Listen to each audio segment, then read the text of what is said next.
Hello friends, welcome on my channel Shubham Pandey गगन।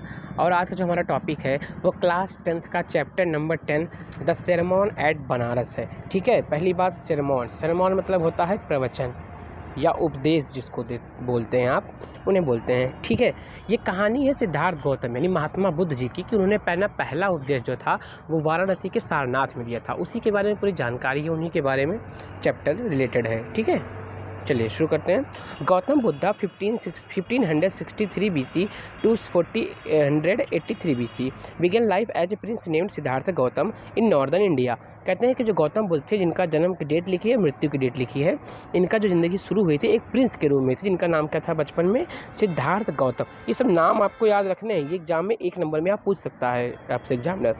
कहाँ पे हुई थी? तो नॉर्दर्न इंडिया। हमको पता ना लुम्बिनी में इनका जन्म हुआ था, अभी तो नेपाल में, लेकिन पहले कहाँ था? वो इंडिया में था। एट 12 साल की उम्र में ही was sent away for schooling from the Hindu sacred scriptures and 4 years later he return home the marry princess. कह रहे हैं कि 12 साल की एज में उनको घर से बाहर भेज दिया गया पढ़ने के लिए। हिंदू स्क्रिप्चर मतलब क्या होता है? धार्मिक ग्रंथ। जो धार्मिक ग्रंथ होता है, वेद, वेदांग, महाभारत, रामायण, ऐसी चीज़ें, पवित्र किताबें जो धार्मिक होती हैं उनको बोलते हैं। ठीक है, ये हिंदू थे ना पहले, बाद में इन्होंने बौद्ध धर्म का बनाया था, पहले हिंदू थे, तो पढ़ने चले गए। ठीक है, 4 साल बाद लौट के आए, इनकी शादी किसी एक प्रिंसेस से हो जाती है। दे हैड सन, उनका एक बेटा होता है उन दोनों का। And led for 10 years as befitted मतलब होता है कि जैसे चल रही थी, राजसी जीवन चल रहा था, वैसे ही इन्होंने अपनी ज़िंदगी काटी 10 साल तक। फिर क्या कह रहे हैं कि at about the age of 25 साल की अवस्था में the prince hair to face shielded from the suffering of the world. के लिए 25 साल तक उनको जो प्रिंस थे, राजकुमार थे, उनको ये क्या किया, सभी दुखों से शील्ड बना के रखे थे। उनको कुछ ही दुख, संसार के मोह माया से दूर रखा गया था। While out hunting chanced upon a sick man, then an aged man, then a funeral procession and the finally a monk begging from arms. उन्होंने क्या देखा कि एक बहुत बीमार आदमी था, वो भिक्षा मांग रहा था। एक बूढ़ा व्यक्ति था, एक बीमार आदमी देखा इन्होंने। इनके अलावा एक साधु को देखा और एक जलती हुई लाश देखी। ये बाई चांस शिकार करने के जब गए थे। This sight so moved him that he at once went out of the world to seek enlightenment concerning the sorrows he had witnessed. अब उन्होंने जो चीज़ देखा, इनके दिमाग में क्या हुआ, क्यूरियोसिटी जाग गई कि भाई हमने ये देखा है तो इसका रीजन क्या होता है। इस रीजन को पकड़ने के लिए, इस रीजन को जानने के लिए, ज्ञान की प्राप्ति के लिए इनका दिमाग में बार बार ये प्रश्न उठने लगे कि आखिर ऐसा क्यों, कोई बूढ़ा क्यों होता है, कोई बीमार क्यों होता है, कोई राजा किसी की लाश इतनी सुंदर होती, फिर शरीर इतनी सुंदर होती, मर जाती, लाश बन जाती, फिर इसको जलाया जाता है। ये सब क्वेश्चन का आंसर जानने के लिए उत्सुक हो गए भाई। ही वेंडेड फॉर, घर से निकल गए और लगभग 7 साल तक घूमते रहे। Finally set down under a peepal tree, last में एक पीपल के पेड़ के नीचे बैठ गए। Where he vowed to stay until enlightenment came. और जब तक इनको कैवल्य यानी ज्ञान की प्राप्ति नहीं हुई, जिसे ज्ञान बोलते हैं, लेकिन आप पढ़े होंगे ना, कैवल्य की प्राप्ति हुई थी इनको। 7 दिन बाद इनको कैवल्य की प्राप्ति हो गई। ठीक है, किसको? महात्मा बुद्ध को। इनलाइटमेंट आफ्टर 7 days, लगभग 7 दिन के ज्ञान की प्राप्ति के बाद ही रीनेम्ड, उन्होंने इस पेड़ का नाम बदल दिया द बोधि ट्री यानी the wisdom of the tree of wisdom, यानी ज्ञान का वृक्ष, उसका नाम रख दिया। ठीक है, and began to teach the share his new understanding. और फिर अपनी जो नई बुद्धिमानी से इन्होंने नई अपनी शिक्षाएँ सीखी थी, जो नया इन्होंने अपना जो सीखा था, उस ज्ञान को इन्होंने फैलाना शुरू कर दिया। ठीक है, at the point he became known as the Buddha and orchid of the enlightenment. और बाद में ये बुद्ध के नाम से फेमस हुए, यानी अपने ज्ञान को प्राप्त कर लेने वाला इंसान के नाम से। The Buddha preached his first ceremony, इन्होंने पहला उपदेश दिया at the city of Banaras में, the holy in the dipping place, जो एक बहुत पवित्र नदी है वहाँ पे, गंगा, जिस डिपिंग प्लेस मतलब जहाँ लोग डुबकियाँ लगाते हैं। ठीक है, that sermon has been preserved and is given here, मतलब वहाँ पे वो उपदेश दिया गया, कह रहे हैं।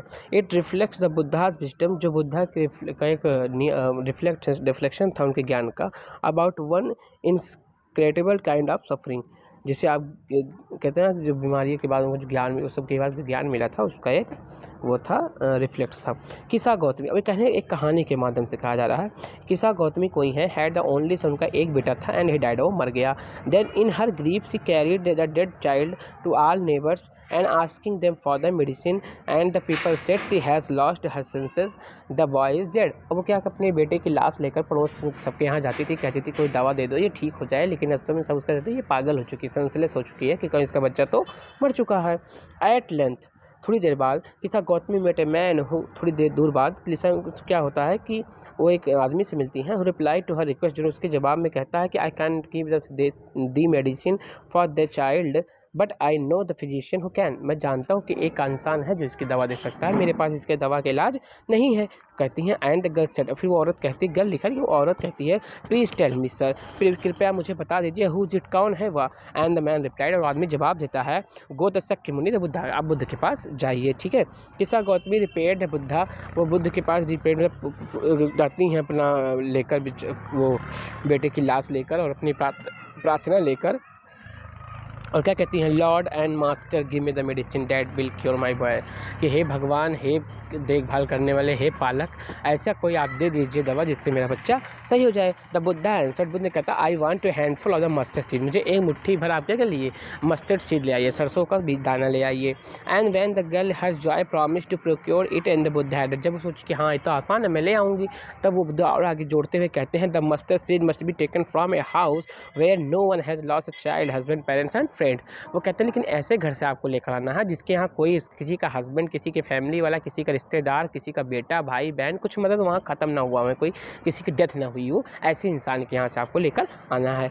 फिर क्या होता है, poor Kisa Gotami and went out the house to house, वो घर से घर अगले अलग घर में जाने लगी। And people pitied her and said, और लोग उसके दया भर जाते थे, वो कहते थे here is a mustard seed, लो ले जाओ आप सरसों का ले जाओ दाना। बट मैन सी यार, लेकिन जब वो जब पूछती थी did a son and daughter father and mother in die in your family, क्या आपके घर में कोई बेटा, आपकी कोई बेटी, आपके फादर मदर के ऐसा मरा हुआ है। दे एंसर्ड, हर उसको जवाब देते अलॉस द लिविंग आर फ्यू, जिंदा तो कम है बट डेड आर मैनी, लेकिन मरे हुए लोग ज़्यादा हो चुके हैं। Do not remind us our the deepest grief, आप हमको इस गहरे दुख में बार बार याद मत दिलाइए। And there is no house but some believed one had died in it, लेकिन ऐसा कोई घर नहीं मिला जिसमें उसके बिलीव्ड लोग, उसके प्यार करने वाले, किसी के प्यार करने वाले लोग किसी घर में मरे ना हो, ठीक है। Sorry, Kisa Gotami became weary and hopeless, वो बहुत दुखी हो गई, होपलेस हो गई। And sat down the west side watching the lights of city as the flickered up and the were extinguished again, अब वो कहते हैं जैसे वो गई सड़क पे बैठ गई, वहाँ पे उन्होंने लाइट देखने लगी, जैसे स्ट्रीट लाइट आप देख सकते हैं ना, वैसे ही कोई लाइट देखी, वो लाइट का जैसे जलने पीछे के आधार से तेज़ी से भड़कती है और फिर बुझ जाती है, वैसे वो देख रही थी, ठीक है। And she considered a fate of man their life the flicker up and consider accident again, वो ठीक उसी तरह का तुलना कर रही है किसी आदमी की, जिस आदमी की ज़िंदगी होती है ऐसे भभकती हुई जलती रहती है, अचानक एक बार क्या होता है एक्सटिंग्विश बुझ जाती है।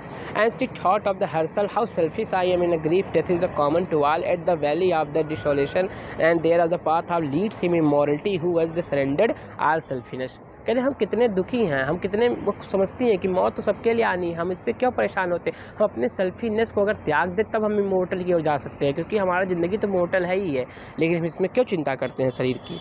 द बुद्धा स्टेट, बुद्ध कहते हैं कि the life of the mortal in the this world troubled and the brief combined with the pain, जो ज़िंदगी है ये मोर्टल है और ये दुख में सभी संसार में सभी दुखों का कारण यही है, दर्द का कारण यही है कि हमारी ज़िंदगी जो मोर्टल में है, अगर हम मोर्टल होते तो हमें किसी चीज़ का दुख क्या होता, हमको पता था हम जीवन भर जिंदा रहेंगे, कुछ भी कर सकते हैं, लेकिन ऐसा नहीं है, मोर्टल हमें पता चीज़ें टाइम के साथ ख़त्म हो जाएंगे।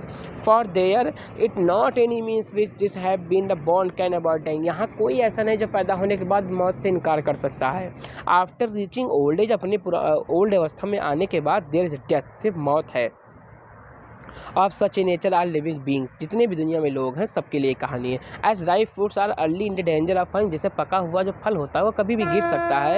As the are the earthen vessel made by the potter and in the being broken, जैसे जो कुम्हार बर्तन बनाता है उसको एक दिन टूटना है। सो द लाइफ ऑफ मॉर्टल, जिंदगी क्या है, एक नश्वर है, ठीक है। बोथ यंग, सॉरी नश्वर नहीं, मिटने वाली है, नश्वर मतलब होता है जो न मिटे, सॉरी, या both young and adult, both मतलब जो कहीं आप यंग हो या एडल्ट हो चुके हो, बोथ वर्ड जो आर फूल्स एंड वर्ड, चाहे आप बुद्धिमान हो या आप बेवकूफ़ हो, all of fall into the power of death, सबको मौत की ताकत के पास जाना है। All the subject of the, सब मौत के ही विषय हैं, ठीक है, सब में नहीं सबको मौत आनी है। Of of those who overcome by death depart from the life a father can not save his son. वो कहते हैं कोई मौत के ऊपर नहीं आ सकता, किसी के फादर किसी का बेटा नहीं कोई बचा सकता, नॉर किसमैन देयर रिलेशन, कोई अपने रिश्तेदार नहीं बचा सकता। Mark why relatives are looking so lamenting deeply, जब आप देखते हैं कि लोग बहुत बिलाप कर रहे हैं, लैमेंटिंग कर रहे हैं, दुख से रो रहे हैं, वन बाई वन एक के बाद एक मोर्टल कैरिड ऑफ, लोग मरते जाते हैं, like an ox that is led to the shelter, जैसे एक ऑक्स जो था शेल्टर हाउस तक जाता है। So the world is afflicted with the death and decay, इसी तरह संसार भी नश्वर है, एक दिन ख़त्म हो जाएगा। देयर फॉर, अच्छा नश्वर, हाँ ख़त्म हो जाएगा। देयर इज अमर नहीं है, नश्वर है, ख़त्म हो गया, decay and death. Therefore the wise are do not grieve knowing the terms of the world, इससे संसार को क्या होता है, आप दुख का कारण मत जानिए, दुख ये नहीं सोचिए, दुख इसका संसार का कारण यही है कि सबको एक दिन जन्ना है, मरना है, लेकिन हम फिर भी अमर होने की कोशिश करते हैं, इमोर्टल होने की कोशिश करते हैं, लेकिन हम सब क्या है, मॉर्टल हैं, मॉर्टल है। Not from the weeping nor on the grieving with anyone obtain peace of mind, on the country his fame will be the great and his body will suffer, आप जितना ज़्यादा रोएंगे आपकी बॉडी इसको सफ़र करेगी, ना कि जो मर गया वो जिंदा वापस होके आएगा। It will became himself sick and pale, वो अपने आप को दुखी करते हैं, पीला कर लेते हैं चेहरे को। At the dead are not said by his limitation, किसी के बिलाप करने से किसी की मौत नहीं रुक सकती। अगर ऐसा हो जाए कि आप दिन भर रोएंगे तो किसी की जान बच जाएगी, तो बहुत लोग रो के बचा लेते, लेकिन ऐसा नहीं होता, आप मरने के बाद चाहिए ना किसी को रो लीजिए, वो लौट कर वापस नहीं आएगा। And he who seeks peace should draw out the arrow of lamentation and compliment and grief. He who has drawn out the arrow has become the composed will obtain peace of mind. He who has overcome all the sorrows will the free of the sorrow and be pleased.